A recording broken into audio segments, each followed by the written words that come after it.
इमाम आजम अबू हनीफा रमजान में 61 कुरान पाक पढ़ते थे। कितने? 60 टेक। अल्लाहु अकबर। एक कुरान पाक दिन में पढ़ते पूरा, एक रात को पढ़ते, एक तरावी में पढ़ते। 61 कुरान पाक इमाम साहब पढ़ते। आप फरमाते मैंने छोड़ दिए सारे वजीफे, मैं सिर्फ रसूलुल्लाह का कुरान पढ़ता हूं। रमजान सारा कुरान पाक, सारा रमजान। अब तो आदत ही नहीं रही हमें कुरान पाक। अगर लोग नाराज ना हो तो महफिल नात होती है तो तिलावतें कितनी होती हैं, और नातें हमने ज़ौक़ ही नहीं बनाया, ज़ौक़ ही नहीं बनाया हमने तिलावत कुरान का। इसलिए कि कुर्रा उलमा फुकरा इनको हम तैयार ही नहीं कर रहे, हम तो एक्टर पाल रहे हैं जो पैसे लेते हैं नात खानी के। माज़अल्लाह। ओ मेरे भाई, क्या कुरान मेरे नबी की नात नहीं? हजरत आयशा सिद्दीका रज़ी अल्लाह ताला अन्हा के पास सहाबा गए, कहने लगे अम्मा जी हमें नबी पाक का इखलाक बतलाएं।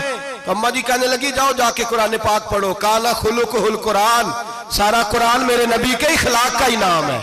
ये सारी नात है, ये सारी नात है। इस नात को सुनने लोग क्यों नहीं आते? इतना रश में अपने नात में, उतना तरावी पे क्यों नहीं होता? और मिल्लत का जवान याद रखे, बूढ़े तरावियां पढ़ते हैं, ज़ईफ तरावियां पढ़ते हैं, घुटनों में दर्द है तरावियां पढ़ते हैं, बीमार बूढ़े तरावियां पढ़ते हैं। जवान वहां चौक में खड़े। क्या जवानी इसलिए है चौकों में खड़ा हुआ जाए? क्या जवानी इसलिए है कि सऊदी अरब जाने के लिए पासपोर्ट बनाना हो तो 2.5 घंटे खड़ा रहे तू? शनाख्ती कार्ड के दफ्तर तू खड़ा रहे, प्रोटेक्टर के लिए खड़ा रहे, काफिरों के सामने कासा लेसी करने के लिए तू खड़ा रहे, तू नौकरी पे जाए तो सारी रात खड़ा रहे, और तू कुरान के लिए खड़ा नहीं होता?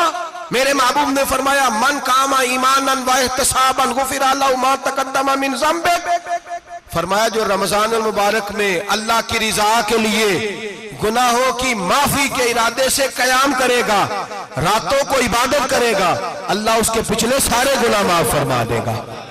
नौजवान इरादा करें, प्रोग्राम बनाएं कि इंशाअल्लाह कुरान पढ़ना भी है, कुरान पढ़वाना भी है, सुनना भी है, और इंशाअल्लाह बोलिए सुनना भी है और पढ़ना भी है और पढ़ाना भी। हिम्मत करें, दलेरी करें, आके खड़े तो हो, अल्लाह तौफीक अता करेगा।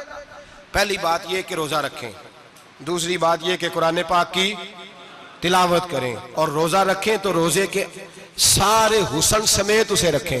नबी पाक ने फरमाया रमजान गमखारी का महीना है, गमखारी करें। हमारे जमाने में 2 किस्म की तकलीफें हैं। एक तो गरीब आदमी, उसका हाल यह है कि वो मांगते ही गुजारा करना चाहता है, उसने हाथ यूं कर लिया है तो अब उसका यूं होने को तैयार नहीं। जरूरत अगर किसी आदमी को किसी दरवाजे पे ले जाती है तो बुरा नहीं, लेकिन सवाल का अपने ऊपर दरवाजा खोल लेना ये ठीक नहीं।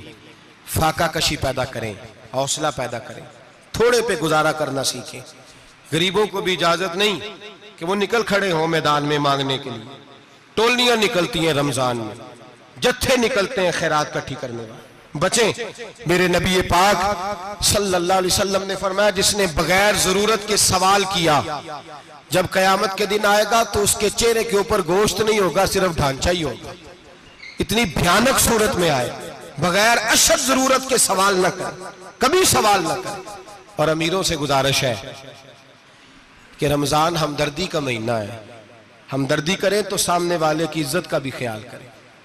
ये बात दुरुस्त है कि गरीब सियाना नहीं होता, इसलिए कि जिसकी जेब में पैसे नहीं होते भाई उसे अकल भी नहीं होती। जिसके घर कार नहीं होती उसे चलाने का तरीका, जिसके घर ओवन नहीं होता उसे चलाने का तरीका भी नहीं आता।